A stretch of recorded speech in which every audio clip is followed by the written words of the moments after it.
Hello friends, I am Sameer Khilani. Saraswati group of education ना online lecture में आप सौ विद्यार्थीओं हार्दिक स्वागत है। આપણે ચેપ્ટર નંબર 2 સંચાલનના સિદ્ધાંતો માં લેક્ચર 1 2 3 and 4 કે જેની અંદર સંચાલનના સિદ્ધાંતોનો અર્થ, ખ્યાલ, સ્વરૂપ અને તેનું મહત્વ વિશેની સમજૂતી મેળવી। હવે આ લેક્ચરની અંદર આપે સંચાલનના સિદ્ધાંતોની જુદી જુદી વિચારધારાઓ જે સંચાલન શાસ્ત્રીઓએ રજૂ કરી છે તેના વિશેનો આપણે અભ્યાસ કરવાનો છે।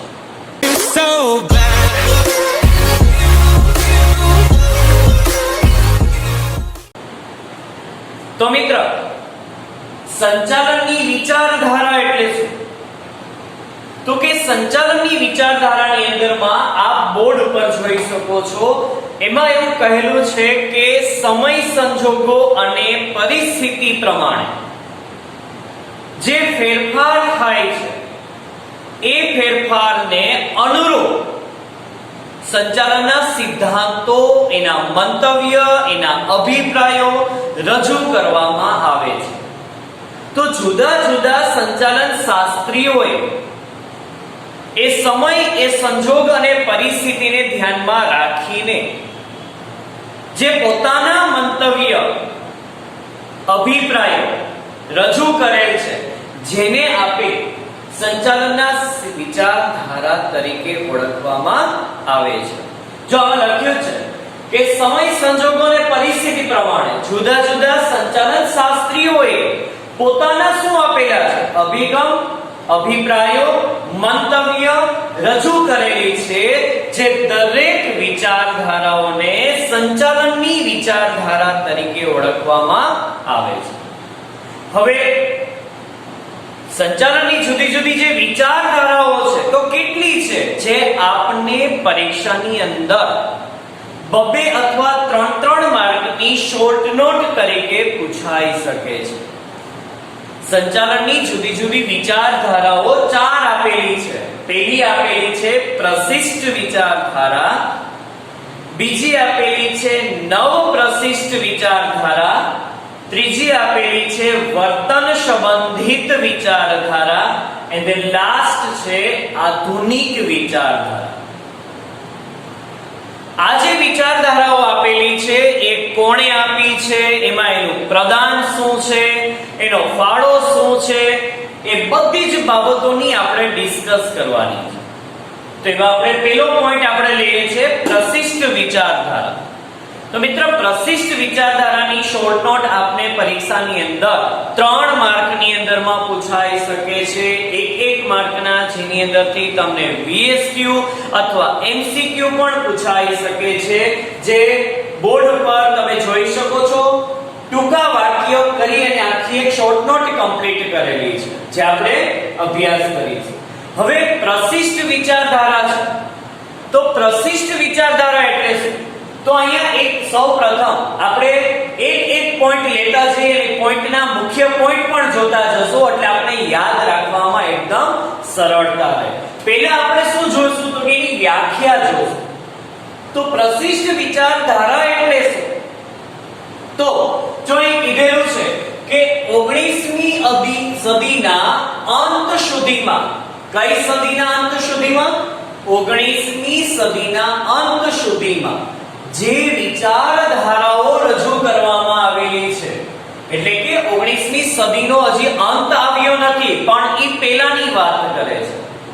તો એ પહેલા પણ ધંધાકીય એકમના સ્વરૂપો હતા જ, ત્યારે સંચાલન કરનારાઓ હતા જ।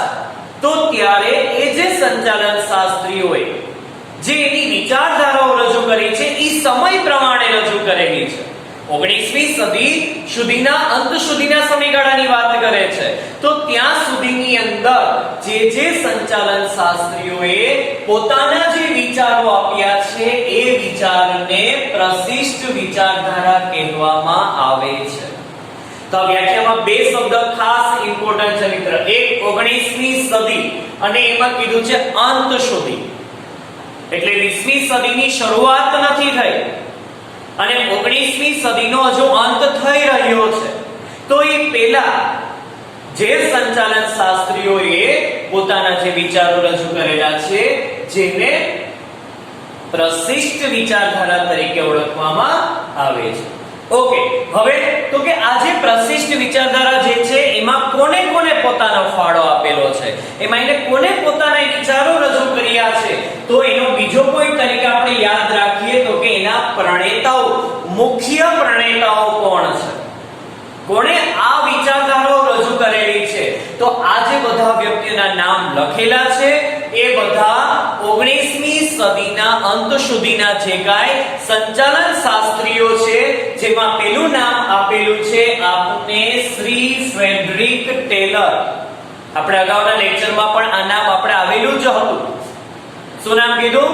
Shri Frederick Taylor. આ ફ્રેડરિક ટેલર છે કે જે વૈજ્ઞાનિક સંચાલનની રજૂઆત કરનાર છે.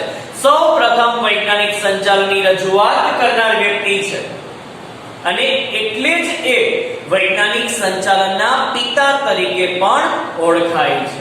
બીજું એમાં કીધેલું છે મેક્સ વેબર. મેક્સ વેબર કે જેને સમાજ ઉપરનો અભ્યાસ કરેલો છે. પછી છે ગિલબર્ટ. ગિલબર્ટ. ત્યારબાદ હેનરી ગેન્ટ. Henry Gantt. અને then લાસ્ટ આપણે આપેલું છે જે આપણે આગળ ઓલરેડી લેક્ચરની અંદરમાં આવી જ ગયેલું છે હેનરી ફેયોલ કે જેને સામાન્ય સિદ્ધાંતો આપેલા છે. સામાન્ય સિદ્ધાંતો 14 જેટલા છે. એ 14 સિદ્ધાંતો આપનાર વ્યક્તિ શ્રી હેનરી ફેયોલ છે. તો આ વિચારધારાની રજૂઆત કરનાર આ એટલે કઈ વિચારધારા? તો કે પ્રશિષ્ટ વિચારધારા. આ પ્રશિષ્ટ વિચારધારાની રજૂઆત કરનાર વ્યક્તિઓ કોણ હતા? એવો એક માર્કનો પ્રશ્ન તમે પરીક્ષામાં પૂછાઈ શકે, જેમાં Shri Frederick Taylor, Max Weber, Gilbert, Henry Gantt અને હેનરી ફેયોલ આ બધા વ્યક્તિઓએ પોતપોતાના એ સમય અને સંજોગ પ્રમાણે પોતાના સંચાલનના વિચારધારાઓ આપેલી છે. ત્યારબાદ હવે આટલા બધા વ્યક્તિઓ છે તો આટલા બધા વ્યક્તિઓમાંથી આ પ્રશિષ્ટ વિચારધારામાં સૌથી વધુ ને વધુ કોણે ફાળો આપ્યો છે? તો આપણે ત્રીજો પોઈન્ટ યાદ રાખીએ, મુખ્ય ફાળો. તો કે શ્રી ફ્રેડરિક ટેલરે. કોણે? શ્રી ફ્રેડરિક ટેલરે પ્રશિષ્ટ વિચારધારામાં વિચારધારાઓ જે રજૂઆત કરનાર મુખ્ય વ્યક્તિ હોય અને મુખ્ય જે પ્રધાન ફાળો આપેલો હોય એ વ્યક્તિ હતા શ્રી ફ્રેડરિક ટેલર. કોણ હતું આ? વૈજ્ઞાનિક સંચાલનના પિતા, જેને સાયન્ટિફિક મેનેજમેન્ટ રજૂઆત કરેલી છે, શ્રી ફ્રેડરિક ટેલર. એને કઈ બાબતો પર ભાર મૂક્યો છે મિત્રો? તો કે વૈજ્ઞાનિક સંચાલનના સિદ્ધાંતો ઉપર ભાર મૂક્યો છે. વૈજ્ઞાનિક એટલે તો કે 19મી સદી પહેલાની વાત કરીએ તો ત્યારે સંચાલન જે અપનાવવામાં આવતું હતું જેની અંદરમાં ચીલાચાલુ અમુક નિર્ણય લેવામાં આવતા હતા. જેમ કે ઉદાહરણ લે કે ભાઈ કર્મચારીની નિમણૂક કરવી, તો કર્મચારીઓની નિમણૂક કરતી વખતે કોઈ પણ જાતની એપ્ટિટ્યુડ ટેસ્ટ કોઈ લેવામાં આવતી ન હતી. એટલે કે કોઈ અભિરુચિ કસોટી લેવામાં ના આવતી, એનું જ્ઞાન કસોટી ચકાસવામાં ના આવતી. તો એમનો કોઈ કર્મચારીની આજે તમે કોઈ નિમણૂક કરી લ્યો તો સ્વાભાવિક છે કે એ કર્મચારી કદાચ તમારા કામ માટે યોગ્ય લાયકાત ન પણ ધરાવતો હોય. તો હવે એને ભાર મૂક્યો કઈ બાબત ઉપર? વૈજ્ઞાનિક. તો એને કીધું કે કર્મચારીની નિમણૂક કરવી હોય તો એની અમુક પ્રકારની કસોટીઓ લેવી જરૂરી છે. રોજગાર કસોટીઓ લેવામાં આવે, જેમાં ધંધાકીય કસોટી હોય, અભિરુચિ કસોટી હોય, આવી જુદી જુદી કસોટીઓ લઈ અને જો કર્મચારીઓની નિમણૂક કરવામાં આવે તો એ કર્મચારી તમારા ધંધાકીય એકમમાં જે કામ માટે જરૂરી છે એવી લાયકાત વાળો જ કર્મચારી પસંદ થાય. તો એ કર્મચારી પાસેથી આપણે સૌથી વધુ શું કઢાવી શકશું? તો કે કામ કઢાવી શકશું. બીજું કે કર્મચારીને કામમાં પણ ઉત્સાહ વધે. કા તો કે એને લાયકાત પ્રમાણે કામ મળેલ છે. એટલે શ્રી ફ્રેડરિક ટેલરે આ પ્રશિષ્ટ વિચારધારામાં કયા સિદ્ધાંતો ઉપર ભાર મૂક્યો છે? તો કે વૈજ્ઞાનિક સંચાલનના સિદ્ધાંત ઉપર એને ભાર મૂક્યો છે. ત્યારબાદ એમાં જો શું કીધું? શ્રી ફ્રેડરિક ટેલરે કીધું ને કે વૈજ્ઞાનિક સંચાલનના સિદ્ધાંતો, જો મેં હમણાં તમને કીધું ચીલા ચાલુ પદ્ધતિ એટલે કે રૂઢિગત પદ્ધતિઓ અપનાવવામાં આવતી હતી. કામની સોંપણી કરવામાં આવે તો પણ રૂઢિગત. કામની સોંપણી કઈ રીતે? તો કે ત્યારે એવું ન જોવામાં આવતું કે કયો કર્મચારી કયા કામ માટે લાયક છે, એની આવડત એમાં છે કે નહીં, એ તપાસવામાં આવતી ન હતી. કોઈ કર્મચારીને કામની જરૂર છે, આપણે કામવાળાની જરૂર છે તો આપણે લઈ લેવામાં આવતા હતા. એટલે એની કાર્ય કરવાની ક્ષમતા ઘટતી હતી. તો એને કીધું કે એ રીતે નહીં, પણ તો કે રૂઢિગત પદ્ધતિઓને સ્થાને અત્યારે કઈ પદ્ધતિ ઉપર? તો કે સમય નિરીક્ષણ અને ગતિ નિરીક્ષણ. આ બે બાબત ઉપર ધ્યાન રાખવાનું. સમય નિરીક્ષણ એટલે શું અને ગતિ નિરીક્ષણ એટલે શું? આજે મારે કોઈ કર્મચારીને કામની સોંપણી કરવી છે, ત્યારે હું એને કામ આપું છું, ત્યારે કામ આપતી વખતે હું એ કર્મચારીને કહું છું કે સપોઝ કે 1 કલાકની અંદર આપે 2000 એકમોનું ઉત્પાદન કરવાનું છે. શું કીધું મિત્રો? 1 કલાકની અંદર 2000 એકમોનું ઉત્પાદન કરવાનું છે. જો મિત્ર આની અંદરમાં બે બાબત નક્કી છે, સમય નક્કી છે અને કામ નક્કી છે. આજે હું તમને કોઈ કામ આપવા, કામ છે કરવા માંડો, ક્યારે કરવાનું છે, કેવી રીતે કરવાનું છે, કેટલા સમયમાં કરવાનું છે, જો એ નક્કી કરવામાં ના આવે તો કર્મચારીને કામનો કોઈ ઉત્સાહ રહેતો નથી. એટલે જ આને કહેવાય છે સમય નિરીક્ષણ, આને કહેવાય છે ગતિ નિરીક્ષણ. આ બે બાબત ઉપર ભાર મૂકી અને જ કર્મચારી પાસેથી કામ કઢાવવામાં આવે. જેમ કે આજે મારે વિદ્યાર્થીઓ પાસેથી કોઈ એક કસોટી પેપર લખાવડાવવું છે, તો જેમાં બધું ફિક્સ હોય છે ને, તમને કીધેલું હોય છે કે 30 માર્કનું પેપર 1 કલાકની અંદરમાં પૂર્ણ કરવાનું છે. 30 માર્કના પેપરની અંદરમાં સપોઝ કે તમને 25 ક્વેશ્ચન આપેલા હોય તો 30 માર્કના પેપરની અંદરમાં 25 ક્વેશ્ચન લખવાના છે. આ તમારું કાર્ય છે મિત્ર. જો કેટલા કાર્ય કરવાના છે? 25 કાર્ય, એટલે કે 25 ક્વેશ્ચન લખવાના છે. પણ કેટલી મિનિટની અંદરમાં? 1 કલાકની અંદર. 1 કલાકની અંદરમાં તમારે આખું પેપર પૂરું કરવાનું છે. જો આ નક્કી હોય ને, આ ડિસાઈડ હોય ને, તો કર્મચારી એ ટાઈમ પ્રમાણે કામ કરશે. એને ખબર હોવી જોઈએ કે પહેલા 5 ક્વેશ્ચન મારે કેટલી મિનિટમાં પૂરા કરવા, બીજા 5 ક્વેશ્ચન મારે કેટલી મિનિટમાં પૂરા કરવા. જો આ ટાઈમ પ્રમાણે કામ પૂરું થશે તો 1 કલાકની અંદરમાં તમારા 25 ક્વેશ્ચન્સ આરામથી ઈઝીલી પૂરા થઈ શકશે. આ વૈજ્ઞાનિક ગણ. પણ તમે કીધું કાલે આ પેપર લખવા માંડો, જ્યારે પૂરું થાય ત્યારે આપજો. કોઈ કલાકે આપે, કોઈ 2 કલાકે આપે, કોઈ 3 કલાકે આપે. કોઈ વ્યક્તિ એવા હોય કે સર કાલે આપીશું લખીને. કામ ન હોય તો બે બાબત નાખવાની. કઈ? સમય નિરીક્ષણ અને ગતિ નિરીક્ષણ ઉપર કોણે ભાર મૂક્યો છે? તો કે શ્રી ફ્રેડરિક ટેલર. ત્યારબાદ આજે વૈજ્ઞાનિક દ્રષ્ટિકોણની અંદરમાં એને કઈ બાબત ઉપરમાં ફાળો આપેલો છે? તો કે એક તો પેલું કીધું કે વ્યવસ્થા તંત્રની અંદરમાં વિશિષ્ટીકરણ અપનાવવું. વ્યવસ્થા તંત્ર એટલે શું? તો કે ઓર્ગેનાઇઝેશન. આજે તમારા જે નક્કી કરેલા ધ્યેય છે એ ધ્યેયને સિદ્ધ કરવા માટે એક માળખું રચવું પડે કે જેની અંદરમાં ટોપરની વ્યક્તિ હોય, મિડલની વ્યક્તિ હોય, લોઅરની વ્યક્તિ હોય, કોઈકને કામની સોંપણી કરવામાં આવેલી હોય, એ કામનો એને જવાબ આપવાનો ઉપયુક્ત અધિકારીને આપવાનો હોય, આ બધું ડિસાઈડ હોય ને એને કહેવાય વ્યવસ્થાપન. એમાંય પાછું શું કીધું? વિશિષ્ટીકરણ. જો અલગ અલગ કાર્ય માટેના અલગ અલગ વિભાગ ઉભા કરવામાં અને અલગ અલગ વિભાગ કરી યોગ્ય લાયકાત, આવડત, શિક્ષણ, અનુભવ ધરાવતા વ્યક્તિની શું કરવામાં આવે? નિમણૂક કરવામાં આવે અને આખા વિભાગની એને સંપૂર્ણ સત્તાને જવાબદારી સોંપવામાં આવે. તો એ બધા વ્યક્તિઓ પાસેથી અલગ અલગ લાભ લઈ શકાય છે.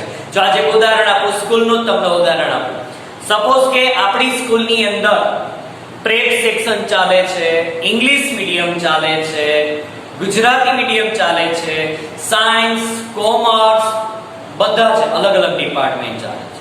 હવે એક જ વ્યક્તિની નિમણૂક કરી, જે હેડ છે, કે જે વ્યક્તિ પ્રેપ સેક્શન પણ ચલાવવાનું, જે વ્યક્તિ ઇંગ્લિશ મીડિયમ ચલાવવાનું, જે મીડિયમ ગુજરાતી મીડિયમ ચલાવવાનું, એ જ વ્યક્તિએ સાયન્સ, કોમર્સ બધુંય સંભાળે.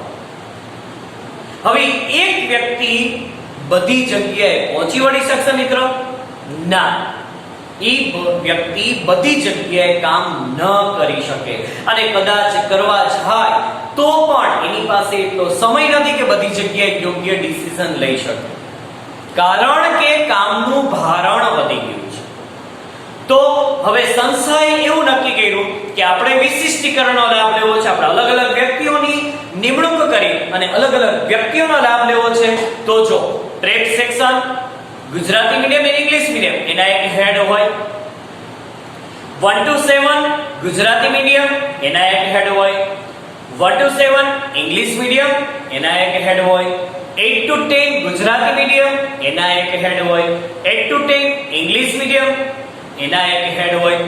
ધોરણ 12 કોમર્સ, એના હેડ હોય. 12 સાયન્સ, એના હેડ હોય. ભલે હેડની સંખ્યા વધી પણ વિભાગ ઘણા બધા છે. હવે દરેક હેડ છે એ પોતાના વિભાગને લગતા જ યોગ્ય શું લેશે? નિર્ણય લેશે. તો નિર્ણય કેવા લેવાશે મિત્રો? અસરકારક અને શ્રેષ્ઠ નિર્ણય લેવાશે. તો એ બધાની અંદર અલગ અલગ ખાસિયત છે, આવડત છે, જેનો લાભ સંસ્થા લઈ શકવાની છે. જે શું લીધું કહેવાય? તો કે વિશિષ્ટીકરણનો લાભ લીધો કહેવાય. બીજું કીધું ઉત્તેજક વેતન પ્રથા. વેતન તો આપવાનું છે. દરેક કર્મચારી કેના માટે કામ કરે છે મિત્ર? પગાર માટે કામ કરે છે, વેતન માટે કામ કરે છે. હવે એને કામના પ્રમાણમાં જો એને યોગ્ય વેતન આપવામાં ના આવે તો કામમાં સંતોષ ન મળે. આજે તમે જે વિભાગ આપ સંભાળો છો એ વિભાગ માટેની જે બજારની અંદરમાં જે વેલ્યુ છે એના કરતા તમને અહીંયા માની લ્યો કે એનો જે તમને વેતન છે ઓછું આપવામાં આવતું હોય તો તમને કામમાં સંતોષ ન મળે. તો જો કામ કરે છે એ કામ કરતા પણ જો વધુ કામ કરતો હોય તો શ્રી ફ્રેડરિક ટેલરે કીધું છે, આગળ મેં તમને કીધું હતું, કેટલા ટકાના દરે? 30% થી 100% દરે વધારે વેતન આપવું. જે કામ કરે છે, જે વેતન આપો છો એના કરતા વધારે આપવાનું. શું કામ? કારણ કે આપણે એને નક્કી કરેલી કક્ષા કરતા એ કામ વધુ કરે છે, સમય વધુ આપે છે, કામ વધુ કરે છે, સારું કામ કરે છે, તો તેને વેતન વધારે આપવું પડે. તેને કહેવાય ઉત્તેજક વેતન પ્રથા. અને ત્રીજું કીધું જવાબદારી અને કાર્યની શું કરવી? વહેંચણી. પણ કઈ રીતે કરવાની? વૈજ્ઞાનિક પદ્ધતિથી, રૂઢિગત પદ્ધતિથી નહીં. તમને દેખશે વૈજ્ઞાનિક પદ્ધતિથી એટલે કેવી રીતે? જો મારે કોઈ પણ મારી પાસે ઘણા બધા કામ છે, ખરીદીના કામ છે, વેચાણના કામ છે, હિસાબીના કામ છે, ઉત્પાદનના કામ છે, કેટલા બધા કામ છે. હવે અલગ વ્યક્તિની નિમણૂક કરવાની છે. ખરીદી તો કે એના માટે પરચેસ મેનેજર હોય, એ માત્ર ને માત્ર શું કરે તો કે સંસ્થાની ખરીદી જ કરે, સંસ્થાની મિલકતોની જ ખરીદી કરે, સંસ્થાના સંસાધનોની મિલકત ખરીદી કરે. ઉત્પાદન વિભાગની અંદરનો હેડ છે કે જે મેન્યુફેક્ચરર જે છે ડિપાર્ટમેન્ટ, એનો એક હેડ રાખવાનો, જેનું કામ શું? ઉત્પાદન જ કરાવવાનું. આવા અલગ કાર્યની વહેંચણી કરવાની છે અને આખા વિભાગની સંપૂર્ણ સત્તા અને જવાબદારી એ વ્યક્તિને સોંપવાની છે.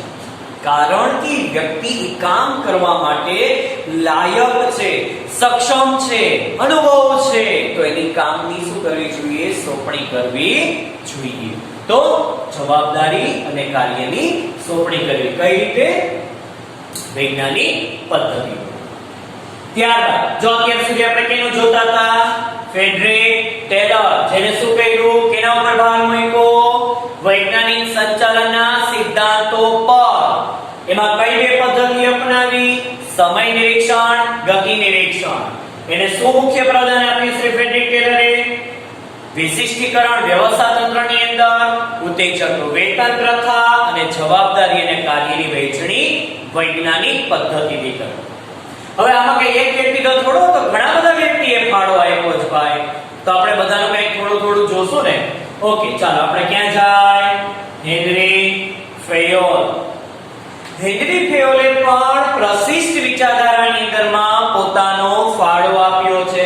શું ફાળો આપ્યો છે ખબર છે ને ભાઈ, તો કે એને સામાન્ય સંચાલનના સિદ્ધાંતો આપ્યા. શું આપ્યા, સામાન્ય સંચાલનના સિદ્ધાંત. કેટલા આપ્યા ખબર, 14. કેટલા, 14 સિદ્ધાંતો આપ્યા. ઈ 14 સિદ્ધાંતો, એક સૂત્ર તમને કહું 14 સિદ્ધાંતોનું, પછી ભણશું પછી. કાસ દોષી રે કેકસા વ્યસન જૂનો. ઓલે સર તો હું બોલ્યા, માં કઈ ખબર જ ન પડી, પણ મેં 14 સિદ્ધાંતોનું ટૂંકમાં બોલ્યો. કાસ હું દોષી રે કેકસા વ્યસન જૂનો. આ 14 સિદ્ધાંતોની યાદી છે જે કોણે આપ્યું છે, આપણા આધુનિક સંચાલનના ફાધર. જૂની બુક પ્રમાણે છે, નવી બુક પ્રમાણે નથી કહેતા. જૂની બુક પ્રમાણે હેનરી ફેયોલે સંચાલનના આધુનિક પિતા તરીકે ઓળખાતા હતા. અત્યારે પીટર એફ ડ્રકર આગળ આપણે જોઈ ગયા છે, આગળના લેક્ચરમાં પણ મેં તમને કીધેલું છે. અને 14 સિદ્ધાંતો ઉપર એને ભાર મૂક્યા છે. અને એને શું કર્યું ખબર છે મિત્રો, એને એવું કર્યું છે કે એને સપાટી બનાવી. ધંધાકીય એકમની અંદર એને 3 સપાટી બનાવી. 3 સપાટી કેવી રીતે, તો કે જો આવી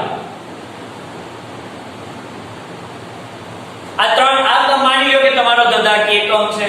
આથી તમારી ઉચ્ચ સપાટી, આથી તમારી મધ્ય સપાટી અને આથી તમારી નિમ્ન સપાટી. કઈ સપાટી, ઉચ્ચ સપાટી, મધ્ય સપાટી અને નિમ્ન સપાટી. આ ઉચ્ચ સપાટીમાં કોણ હોય તમને બધાને ખબર જ છે, એક સંચાલક મંડળો હોય. આપણે પહેલા પાઠની અંદરમાં ભણી ગયા છીએ આખી આકૃતિ. તો પહેલા તો સૌપ્રથમ હેનરી ફેયોલે શું કર્યું ખબર, તો કે આપણા મોટા ભાઈએ એ કર્યું છે કે એને 14 સિદ્ધાંતો અપનાવી એને કાર્યની વહેંચણી કઈ રીતે કરી ખબર, ઉચ્ચ સપાટીથી માંડીને નિમ્ન સપાટી સુધી કાર્યની. પેલા કામ કોને આપ્યું, ઉચ્ચ સંચાલકોને. ઉચ્ચ સંચાલકોએ કોને આપ્યું, છે તે વિભાગના હેડને. ઈ હેડે કોને આપ્યું, તો કે એના નીચેના વ્યક્તિ સુપરવાઇઝરને. આ રીતે એને ઉચ્ચ સપાટીથી માંડીને નિમ્ન સપાટી સુધી કાર્યની વહેંચણી કરી.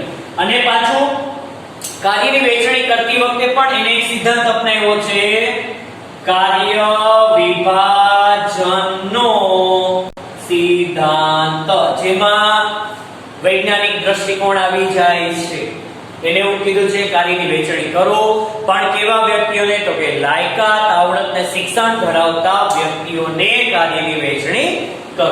ચાલો હવે ફ્રેડરિકભાઈ આવી ગયા, હેનરીભાઈ આવી ગયા. હવે આપણે જોઈએ મેક્સ વેબર. મેક્સ વેબરે શું કીધું, તો કે મેક્સ વેબરે આ વિચારધારાની અંદરમાં એને પોતાનો વિચાર કેવો આપ્યો, અમલદારશાહી. અમલદારશાહીના વિચારનું પ્રદાન આપ્યું. અમલદારશાહી એટલે હું તમને હુકમ આપું એટલે તમારે એને શું કરવાના છે, અમલ કરવાનો છે. તમારે એનું પાલન કરવાનું છે, તમારે એને ફોલો કરવાનો છે. તો ઉચ્ચ સપાટીથી જે નિર્ણય આવે એનું પાલન ક્યાં થાય, નિમ્ન સપાટીએ થાય. એટલે અમલદારશાહીનો વિચાર કોણે આપ્યો, મેક્સ વેબર. મિત્ર કેટલા વ્યક્તિ આવ્યા આની અંદર, મેઇન ફાળો કોને કોને આપ્યો, Frederick Taylor, Max Weber, Henri Fayol. બાકીના બીજા બે ભાઈઓ હતા પણ કઈ આપ્યું નથી આમાં, Gilbert and henry Gantt. Vijaybhai કઈ બાબત ઉપર ભાર મૂક્યો તો 14 સિદ્ધાંત ઉપર ઉચ્ચ સપાટીથી નિમ્ન મેક્સ વેબરે અમલદાર શાહી. ઓકે ચાલો હવે આપણે અહીંયા જોઈએ 19મી સદીનો અંત આવ્યો. હવે 19મી સદીના અંત સુધીની અંદરમાં તો ધીમે ધીમે ધંધાકીય એકમના જે કદ નાના હતા એ કદ કેવા થતા ગયા? વધતા ગયા, મોટા થતા ગયા. ઔદ્યોગિક ક્ષેત્રે ક્રાંતિ આવી. એટલે કે 19મી સદીના અંત સુધીમાં ધંધાકીય એકમનું કદ અને એનું સ્વરૂપ છે બદલાઈ ગયું. સ્વાભાવિક છે કે ના કદ અને સ્વરૂપમાં બદલાવ આવે એટલે આપણે આપણા સંચાલનમાં ફેરફાર કરવા પડે. સંચાલનમાં ફેરફાર કરો એટલે સંચાલનની પૂંછડી તરીકે કોણ હતું? સંચાલનના સિદ્ધાંતો, એમાં ફેરફાર કરવા પડે.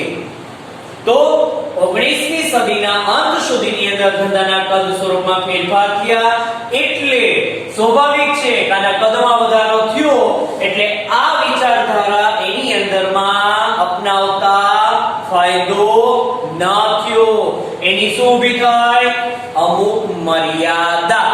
તો પરીક્ષાની અંદર આપને 1 માર્કમાં એવો પ્રશ્ન પણ પૂછાઈ શકે, પ્રશિષ્ટ વિચારધારાની મર્યાદા જણાવો. પ્રશિષ્ટ વિચારધારાની મર્યાદાની અંદરમાં છે ને શું કીધું ખબર? નાણાકીય ઉત્તેજનને વધુ મહત્વ આપ્યું. હવે ફ્રેડરિક ટેલર છે ને એના સિદ્ધાંતો થોડા જડ જેવા છે. એને માનવ તત્વની અવગણના કરી છે, એને માનવીય સંબંધોની અવગણના કરી છે. એને ખાલી અમલદાર શાહી ઉપર ભાર મૂક્યો છે. હું તમને હુકમ આપું એટલે તમારે કામ કરવું પડે, પણ એ કામ ન થાય. જે ઓછા વ્યક્તિ હોય તો થાય, કારણ કે એને ડીકે હોય અને ત્યારે ધંધાકીય એકમના સ્વરૂપો ઓછા હતા, નાના હતા અને બહુ ધંધાઓ ઓછા હતા. અને હવે તો 19મી સદીના અંત પછીથી અત્યારે 21મી સદીની અંદરમાં તો તમે જુઓ ધંધાકીય એકમો બજારમાં એટલા બધા વિસ્તૃત થતા ગયા છે કે અત્યારે કર્મચારીઓ માલિકને કહી દે છે કે ભાઈ જો તમે આ પ્રમાણે નહીં કરો, આ નિયમને ફોલો નહીં કરો તો આવતીકાલે સંસ્થાની અંદરમાં કામ કરવાના નથી. આજે તમારે કર્મચારીઓ પાસેથી કામ કરાવવું હોય તો માનવીયો એટલે કે આપણા જે એમ્પ્લોય છે એ એમ્પ્લોય સાથેના સંબંધ તમારે વિકસાવવા પડે. જેટલા એમની સાથેના સંબંધો વિકસાવશો એટલું કામ સૌથી વધુ ને વધુ આપણી સંસ્થાની અંદરમાં નીકળશે. જ્યારે આ વ્યક્તિ શ્રી ફ્રેડરિક ટેલર છે એને જે વિચારો આપ્યા છે એ વિચારોની અંદરમાં એને પૈસાને મહત્વ આપ્યું છે. બધું પૈસાથી કામ ન થાય મિત્ર. આજે મને મારો માલિક એમ કહે કે સર તમે આજે 6 વાગ્યા પછી રોકાવ તો હું તમને આટલા પૈસા આપીશ. 1 દી રોકાઈશ, 2 દી રોકાઈશ, 3 દી રોકાઈશ, પછી મને નીંદરની જરૂર છે. મારી એક કામ કરવાની એક શક્તિની એક લિમિટ છે. પછી મને કદાચ ગમે એટલા પૈસા આપવા તૈયાર થશે તો એ મારાથી કામ ન થાય. બધું નાણાકીય એટલે કે પૈસા આપીને ઉત્તેજિત નથી કરી શકાતા. પણ આ સિદ્ધાંતની અંદરમાં અને નાણાકીય ઉત્તેજનને સૌથી વધુ શું આપ્યું છે? મહત્વ, જે મર્યાદા છે. અને બીજું મેં તમને હમણાં જ કીધું, માણસ વિશે નહીં વિચારવાનું. આને તો ફ્રેડરિક ટેલર તો એના સિદ્ધાંતો જડ છે ને એટલે એને કીધું છે કે માનવ છે એ એક યંત્ર સમાન છે. માણસ યંત્ર નથી. પંખાની સ્વિચ તમે એકવાર ચાલુ કરો ચાલુ થશે, બંધ કરો બંધ થશે, ચાલુ કરો ચાલુ થશે, બંધ કરો બંધ થશે. ક્યાં સુધી? જેટલી વાર કરો ને એટલી વાર. એ જડ જેવું છે, એમાં કાંઈ ફેર ન પડે. માણસ એમ ન ચાલે. માણસ યંત્ર નથી. એ એક ઉત્પાદનનું સાધન છે પણ જીવંત સાધન છે. એની સાથે કામ કરાવતી વખતે લાગણી ભર્યા સંબંધો તમારી સાથેના હોવા જોઈએ. એટલે અહીંયા માનવીય અભિગમ દાખવવામાં આવતો નથી અને વ્યક્તિ વચ્ચેના સંબંધો ઉપરની પણ એને અવગણના કરી છે. જે ધંધાકીય એકમની અંદર કર્મચારીઓને ઉદાસીનતા આવે છે, કામ કરવાની મજા આવતી નથી. આ પ્રશિષ્ટ વિચારધારાની મર્યાદા છે. બરાબર? આખો પ્રશ્ન થઈ ગયો છે. એકવાર ટૂંકમાં ખાલી રિફ્રેશ કરીએ આપણે. જો વ્યાખ્યા હું યાદ રાખવાનું, 2 શબ્દ. 19મી સદી, બીજો અંત સુધી. 19મી સદીની અંત સુધીની જે વિચારધારાઓ છે એને કહેવાય પ્રશિષ્ટ. ઓકે, ચાલો. કોણ હતું આમાં? કેટલા ભાઈઓ હતા?